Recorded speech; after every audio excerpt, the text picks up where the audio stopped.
हाँ तो स्टूडेंट, पहले अध्यापक मुग्धमणि शास्त्री के बारे में अपन ने पढ़ लिया। विद्यालय में जो दूसरे अध्यापक हैं पाखंड प्रिय धर्माधिकारी, उनके बारे में अब पढ़ेंगे। हे मित्र, लेखक कह रहा है, हे मित्र, मेरे निकट जो महाशय बैठे हैं इनका नाम पाखंड प्रिय है, यानी इनको पाखंड बहुत पसंद है। किसी समय इस देश में इनकी बड़ी मान्यता थी। किसी समय, ध्यान देना, किसी समय इस देश में इनकी बड़ी मान्यता थी। कब? जब लोग शिक्षित नहीं थे। देखिए, पाखंड कहाँ पर होता है? जहाँ पर अशिक्षा है। मान लीजिए समाज में कोई एक व्यक्ति पढ़ गया और बाकी सारा समाज अनपढ़ है, तो वो एक व्यक्ति जो है वो पाखंडों के माध्यम से पूरे समाज को पागल बनाता है। तो कोई टाइम, जिस समय भारत में लिटरेसी रेट बहुत कम थी, लोग बहुत कम पढ़े लिखे थे, उस समय इन लोगों की बहुत चलती थी। सब स्त्री पुरुषों को इन्होंने मोह रखा था, यानी अपने वश में कर रखा था। परंतु अब काल चक्र, समय के मारे अंग्रेजी पढ़े हिंदुस्तानियों ने इनकी बड़ी दुर्दशा कर दी। समय का चक्कर चला, लोग पढ़ने लिखने लगे, लोग अंग्रेजी भी पढ़ने लगे, और जैसे जैसे लोग पढ़ने लगे वैसे वैसे उनको सब बातें समझ में आने लगी। इसलिए आजकल इनकी थोड़ी कम चलती है। इस कारण प्राण बचाकर हिमालय की तराई में हरित दूर्वा, कहते हैं दूब को, पर संतोष कर अपना कालक्षेप करते थे। देखो, पहले तो ये समाज में रहता था। कब? जब लोग अनपढ़ थे, तब इसकी खूब चलती थी। अब लोग पढ़ लिख गए, अंग्रेजी पढ़ लिख गए, लोगों को सब बातें समझ में आने लगी, इसलिए वहाँ से जान बचाकर हिमालय की तराई में हरी हरी दूब के ऊपर बैठा रहता है, अपना कालक्षेप करता है, अपना समय बिताता है। विपत्ति ईश्वर किसी पर भी न डाले। आजकल बेचारे इन पर भी विपत्ति आ गई, वरना पहले तो समाज में बहुत मौज करते थे, लेकिन आज नहीं कर रहे हैं।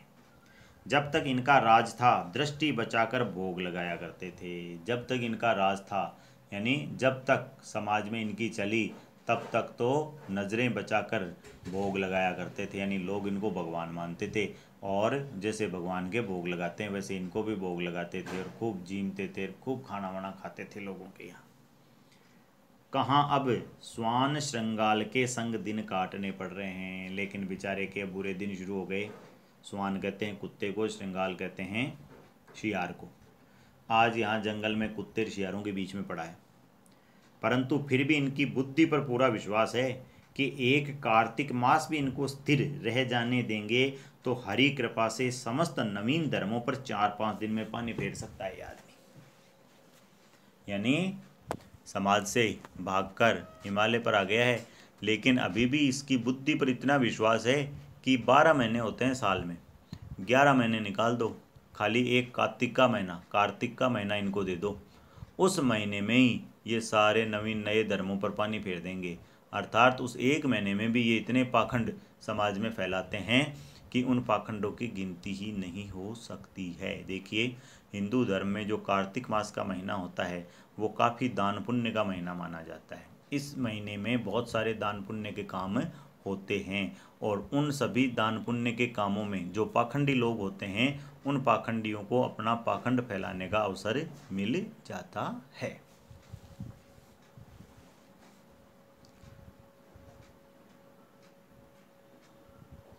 अब आओ साहब, अगले अध्यापक है पंडित प्राणांतक प्रसाद।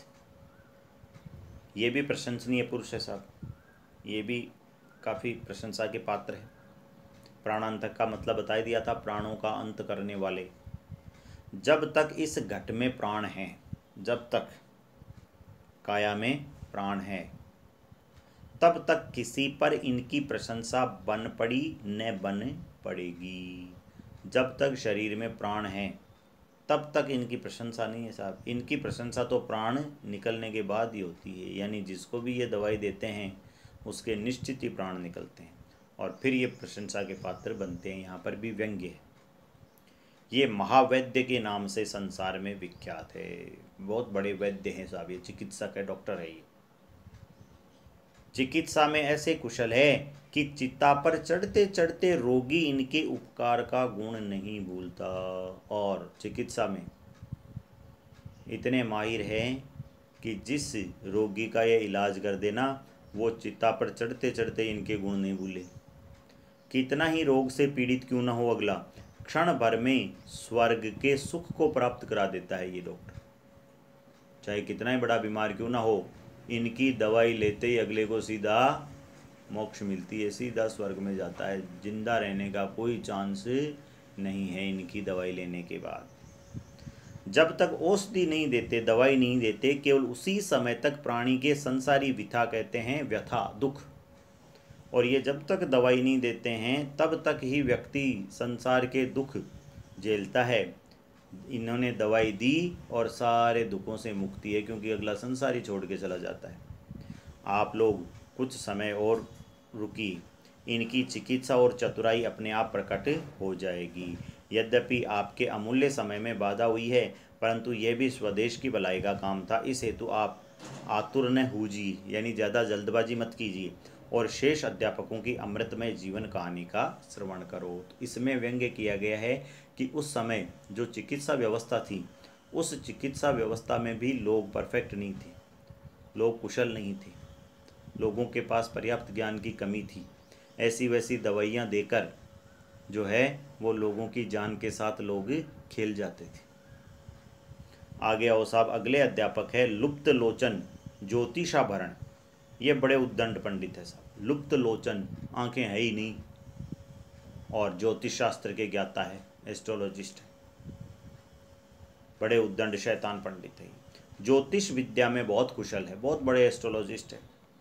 कुछ नवीन तारे भी गगन में जाकर ढूंढ लाए हैं, और जितने चांद सितारों के नाम आपने सुने हैं उनसे अलावा भी इन्होंने कई रिसर्च करके नए नए और ढूंढ लिए, और कितने ही नए ग्रंथों की इन्होंने रचना कर दी। उनमें से तामिश्र मकरालय प्रसिद्ध और प्रशंसनीय पुस्तक है इनकी। तामिश्र मकरालय, अंधेरा, तम कहते हैं अंधेरे को, तमिश्र कहते हैं अंधेरे को। तो इनकी किताब का नाम क्या है? महाअंधेरा। यद्यपि इनको विशेष दृष्टि नहीं आता है, वैसे इनको सूझता नहीं है क्योंकि आंखें नहीं हैं, परंतु तारे इनकी आंखों में भली भांति बैठ गए, लेकिन सारे तारों को देख सकते हैं। यहाँ पर व्यंग्य किया गया है कि जो ज्योतिष शास्त्र के ज्ञाता थे उस समय, वो लोगों को ठगते थे, और लोगों को, अब मान लो ये आदमी है, इसके खुद की आंखें नहीं हैं, 4 फीट के ऊपर क्या चीज़ पड़ी है वो इसको दिखाई नहीं दे रही है, और लोगों को बताता है कि बुध की गति ऐसे चल रही है, गुरु ऐसे चल रहा है, शनि की दशा ज़्यादा हो गई है, वो नुकसान कर सकता है। तो इस तरह से लोगों को पागल बनाते थे। तो यहाँ पर उन लोगों पर व्यंग्य किया गया है जो समाज में लोगों को भाग्य रेखा, ज्योतिष का ऐसा ज्ञान देते थे जिनका उनको खुद कोई ज्ञान नहीं होता था। आज हम और आप भी देखते हैं, कई बार सड़क के किनारे कोई व्यक्ति बैठा रहता है, एक पोस्टर लगा रहता है कि भविष्य देख बताने वाला, उसको खुद का भविष्य ही नहीं पता है, वो सड़क के ऊपर बैठा है कि कल क्या होने वाला है, वो दूसरों को क्या भविष्य बताएगा। लेकिन उनके पास जाते वही लोग हैं जिन लोगों को अपनी बल, बुद्धि और विद्या पर विश्वास नहीं होता है। कम पढ़े लिखे जो लोग हैं वो उन लोगों के पास जाते हैं और उनका शिकार हो जाते हैं। आओ साहब, अगले अध्यापक जो है वो है पंडित शील दावानल, नीति दर्पण। ये है साहब नीति शास्त्र के अध्यापक हैं, मोरल वैल्यू के। इनके गुण अपार है, समय थोड़ा है, इसलिए थोड़ा सा आप लोगों के आगे इनका वर्णन कर देते हैं। ये महाशय बाल ब्रह्मचारी है, शादी नहीं की इन्होंने, ब्रह्मचर्य का पालन कर रहे हैं। अपनी आयु भर नीति शास्त्र पढ़ाते और पढ़ते रहे हैं। इनसे नीति तो बहुत से महात्माओं ने पढ़ी थी। अब देखो इनके शिष्य कौन कौन से हैं, इनके स्टूडेंट देखो, वेणु राक्षस, बाणासुर राक्षस, रावण राक्षस, दुर्योधन, शिशुपाल, कंस, ये इनके शिष्य हैं। यानी ये जितने भी नाम बताए हैं सब अधर्मी लोग थे, सब गलत रास्ते पर चलते थे। तो इनके पढ़ाए हुए जो लोग हैं वो सारे ही गलत काम ही करने वाले हैं। और अब भी कोई कठिन काम आकर पड़ता है तो अंग्रेजी न्यायकर्ता भी इनकी अनुमति लेकर आगे बढ़ते हैं। देखना यहाँ व्यंग्य है कि आज भी जब समाज में कोई बड़ा काम आ जाता है तो लोग इनसे ही राय लेते हैं, मतलब गलत तरीके से ही वो काम करते हैं। हम अपने भाग्य की कहाँ तक सराहना करें साहब, हमारे तो बहुत बड़े भाग्य हैं कि हमें ऐसे अध्यापक मिले हैं। ऐसा तो संयोग इस संसार में परम दुर्लभ है। अब आप सब सज्जनों से यही प्रार्थना है कि आप अपने अपने बच्चों को हमारे विद्यालय में पढ़ने भेजो। वे यानी खर्चे की चिंता मत करो, खर्चे की चिंता मत करना, सब हमारे स्कूल में पढ़ने के लिए भेजो।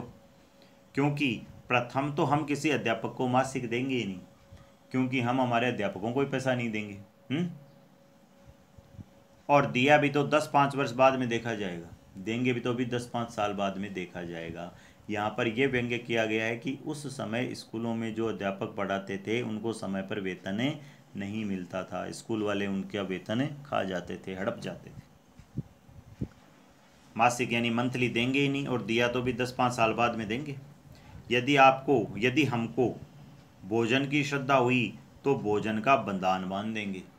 आप तो बच्चों को भेजो, अध्यापक कहेगा कि साहब तनख्वाह दो, हम भोजन कहाँ से करें, तो हम भोजन बांध देंगे गांव में, भाई आज इसके कर ले, कल उसके कर ले, परसों वहाँ कर ले। नहीं, ये नियत कर देंगे, फिक्स कर देंगे कि जो पाठशाला संबंधी द्रव्य हैं, जो स्कूल का फंड है, धन है, सब मिलकर उस फंड का नाश करें, उसको खा जाएं सब के सब। ये आपका पाठ था साहब। तो इस पाठ में आपने क्या देखा? आपने देखा उस समय शिक्षा के क्षेत्र में जो कमियां थी उन पर व्यंग्य किया गया है। शिक्षा के क्षेत्र की क्या कमियां थी?